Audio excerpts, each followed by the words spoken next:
in an end-of-the-year primetime address on Wednesday night, President Trump touted his accomplishments and outlined goals for the next 3 years. Olivia Rinaldi is at the White House with details.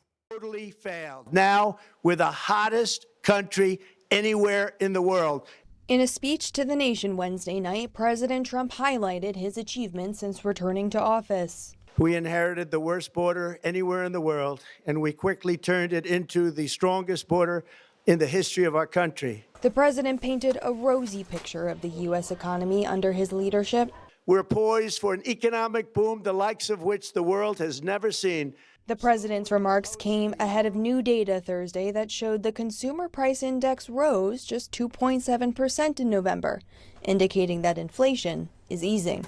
I am bringing those high prices down and bringing them down very fast. But the latest CBS News polling finds a majority of people, 76%, say their income is not keeping up with inflation. President Trump also addressed rising health care costs as those tax credits from the Affordable Care Act are set to expire at the end of this year, raising health care premiums for millions of Americans. Mr. Trump didn't offer a specific health care framework, but said health care subsidies should go to Americans and not insurers. I want the money to go directly to the people so you can buy your own health care. You'll get much better health care at a much lower price. As affordability remains a major issue ahead of next year's midterms, the president promised to unveil aggressive housing reform in the new year. Olivia Rinaldi, CBS News, the White House. Well, turning now to the tragic deaths of Rob and Michelle Reiner. Their son, Nick Reiner, made his first court appearance yesterday. He's charged with 2 counts of first-degree murder, shackled and shielded from cameras in an L.A. courtroom. Nick Reiner appeared wearing a blue padded safety vest used for suicide prevention. A judge asked Reiner if he would waive his right to a speedy arraignment. He said yes. His arraignment on charges of murdering his parents, Rob and Michelle Reiner, has been postponed until next month after the hearing. Very, very complex and serious issues that are associated with this case. CBS News has learned that hours after an argument with his father at a party on Saturday night, Reiner checked into a Santa Monica hotel early Sunday, just a few miles from his parents' Brentwood home.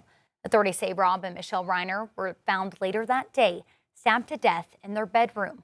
About 5 hours later, surveillance video shows Reiner buying Gatorade at a convenience store near downtown Los Angeles, moments before police took him into custody. In a statement, the couple's other children said words cannot even begin to describe the unimaginable pain that we're experiencing. They weren't just our parents, they were our best friends.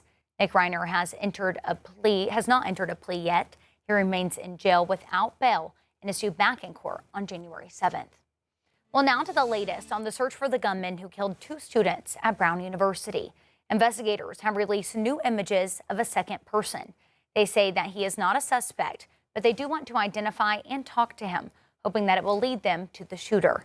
A former FBI agent tells CBS News the shooter could still be in the area. Investigators are expanding their search, now looking for this person who they say was in proximity with the man suspected of opening fire inside a Brown University classroom Saturday. This person was in the vicinity where the subject of interest was, close enough that we feel that we need to speak with them. Brown officials confirmed Wednesday there is no video of the shooter inside the building and said they've turned over all surveillance video. Are you satisfied with the amount of video that's been released? I think we're making good progress. Hopefully the public understands that the path that the person of interest has taken, at least as far as we know to date, has been exclusively in a residential neighborhood. And so the painstaking police work that it requires to gather that video means going door to door, talking to homeowners, asking to see their cameras, sitting with them for hours to sort through it. The suspected gunman's path has been traced with video from residents and businesses, but police are now canvassing a larger part of the nearby neighborhood. At some point, we're going to catch that break. And that break could mean someone getting in a car with a plate. That break could mean he taking his mask off. That break could mean maybe getting into an apartment.